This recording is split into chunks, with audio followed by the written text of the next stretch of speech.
Well, this is one of our first major. Start over. Say who you are. Oh, I'm the mystery man who's trying to find his soul in the blackness of the landscape of the cosmos. In other words, I'm a bored single guy. This is Michael Williamson, and this is yet another chapter of our journey to someplace like America meets Bruce Springsteen, born to run around crazy on a train. So I really don't drink, but it's one of those sort of when in Rome, do what the Romans do.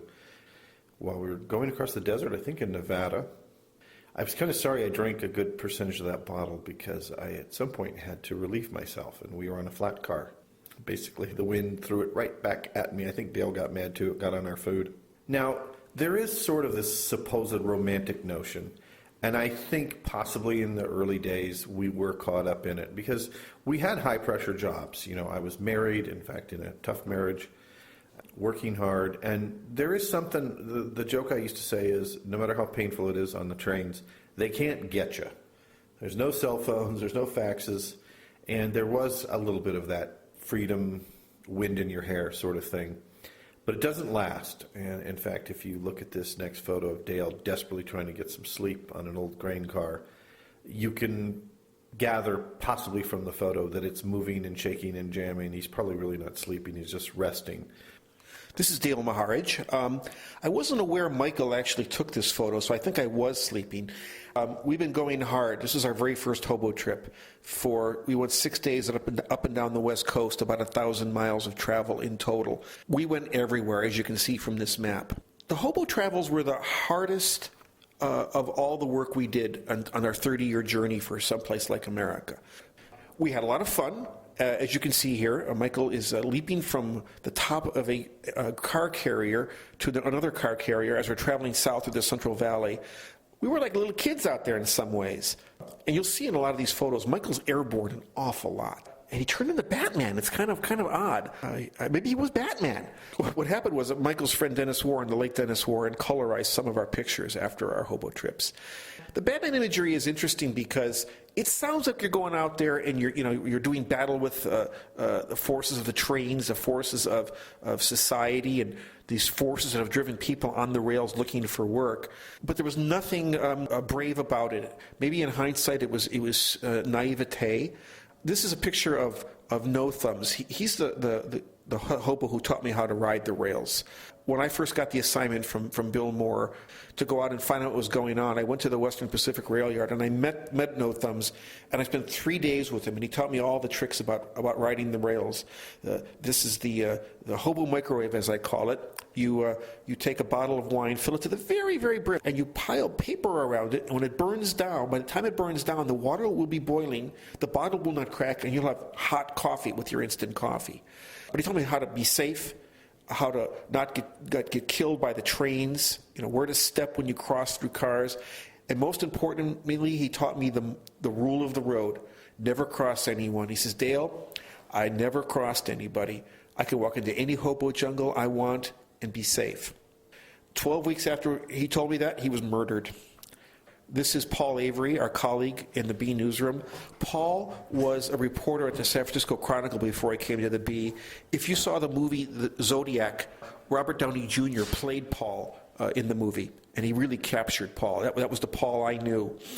And one day Paul came up to me in the newsroom and he was grim, and he asked me if I knew this old hobo named No Thumbs. Thomas Jefferson Glenn was his real name, and I said yes. He says he'd been murdered. So after that, we got scared. We were aware of the danger beforehand, but we got super aware of the danger afterwards. Michael, tell us about what you're holding in your hand. One of the reasons it was important to carry something like this, a lot of times I just stuck it in my belt and walked around with it. Sometimes you'd be in a really bad section of town. I remember Fresno, for instance, just a terribly dangerous, crime-ridden part.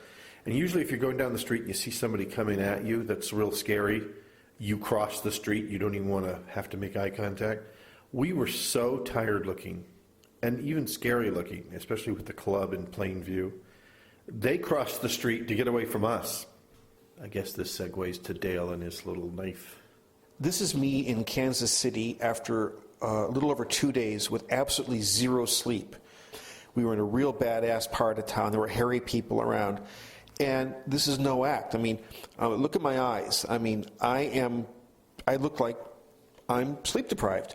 A good friend of mine once pointed out the knife wasn't scary. She said, you could be holding a puppy and you would look scary. I felt scary.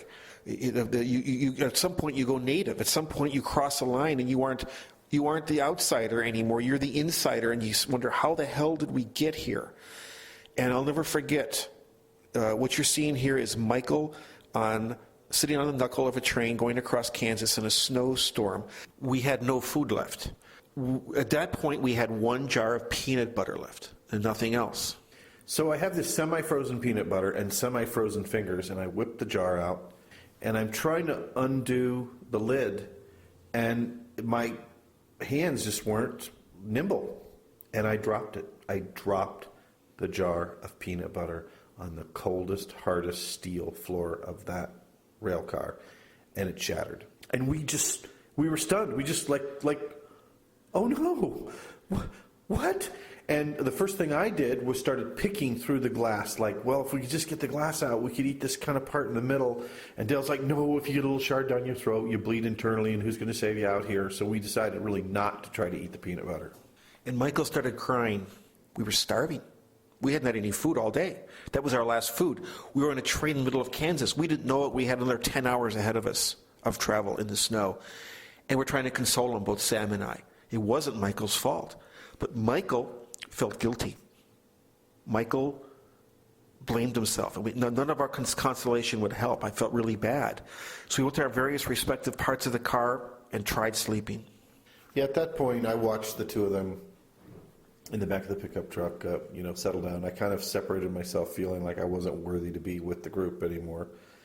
And I did this strange thing. I'd done it once before. Dale wasn't happy about it, where I set the camera up on a small little aluminum tripod, set it on a 10-second timer, and jumped across the knuckle to a little area and made these photos that I just wanted to just document how lousy I felt, how crappy I felt.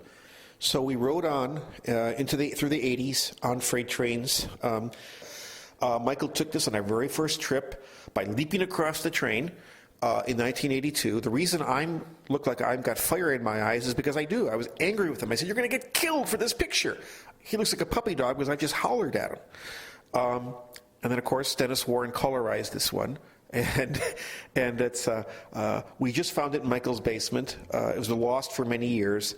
Anyway, we will go on here into the show. You're going to see more wheel riding later. So see you later.